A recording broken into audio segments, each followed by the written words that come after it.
Assalamualaikum warahmatullahi wabarakatuh. Perkenalkan, nama saya Novianti, NPM saya 18110011. Saya kelas C sore, jurusan S1 Manajemen, mata kuliah Akuntansi Manajemen. Dan dosen saya Yeni Arpa, SEMAK. Maksud dari video ini untuk memenuhi tugas dari dosen saya. Dan saya disuruh untuk menjelaskan soal, yaitu jelaskan faktor-faktor yang mempengaruhi penetapan harga jual atau dilihat dari faktor internal dan faktor eksternal. Oke, pertama kita lihat dahulu dari faktor internal. Faktor internal itu faktor yang dari dalam kegiatan usaha yang mempengaruhi pembentukan harga produk.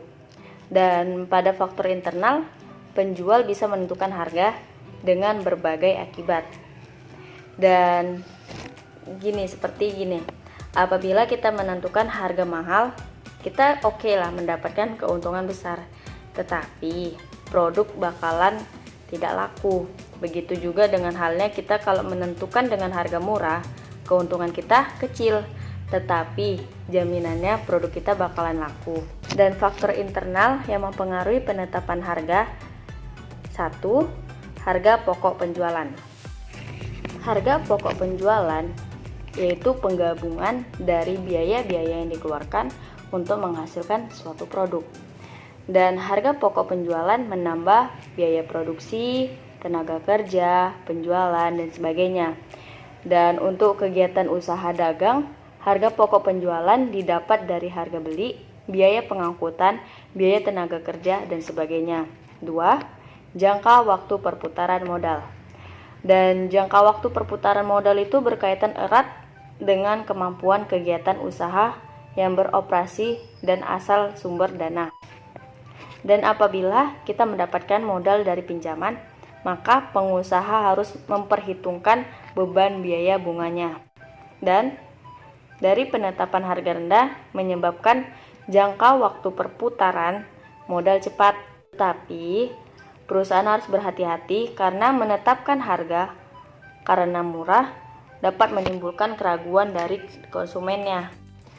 Selanjutnya, kita akan melihat dari sisi faktor eksternal. Faktor eksternal yaitu kondisi di luar kegiatan usaha yang sangat mempengaruhi penetapan harga dan tidak bisa dikendalikan oleh pengusaha dan harus dengan cara jitu untuk memenangkan persaingan. Dan faktor eksternal itu ada 2 yang dilihat dari bersifat umum dan khusus. Pertama, kita lihat dahulu dari yang bersifat umum. 1. Harga pokok sejenis. Harga pokok sejenis itu biasanya sangat mempengaruhi harga produk, terutama pada produk baru. Jika kita menjualnya dengan harga mahal, tetapi kita belum mengetahui kualitasnya, dan otomatis tidak akan laku. Dan yang kedua, harga produk substitusi atau pengganti. Kegunaan sama, kualitas rendah. Kita bandingkan antara kompor gas dengan minyak tanah. Kalau dipikir-pikir soal harga kan harganya nggak pala berbeda. Dan pasti otomatis orang pada berlarian untuk memilih kompor gas. Kenapa orang itu memilih kompor gas? Karena orang itu bakalan memilih untuk yang lebih ke penghematan, dan makanya itu orang itu bakalan memilih barang substitusi, tindakan hemat. Dan yang ketiga, daya beli masyarakat. Daya beli masyarakat ini menentukan harga, dan ibaratnya contohnya kayak toko pakaian antara pusat sama pinggiran daerah. Pastikan harga antara di toko pakaian pusat kota sama daerah pinggiran pasti berbeda. Pasti akan lebih mahal di pusat kota. Kenapa mahal? Karena daya beli masyarakat kota dan daerah itu sangat berbeda. Daya beli masyarakat kota itu lebih banyak. Dan kita masuk yang keempat, peraturan pemerintah. Yang pertama itu penetapan harga maksimum.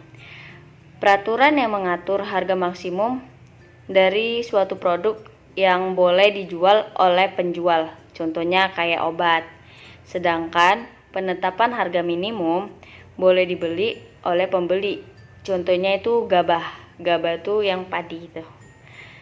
Oke, selanjutnya kita masuk ke yang bersifat khusus. Tadi kan umum dan kita lari ke khusus.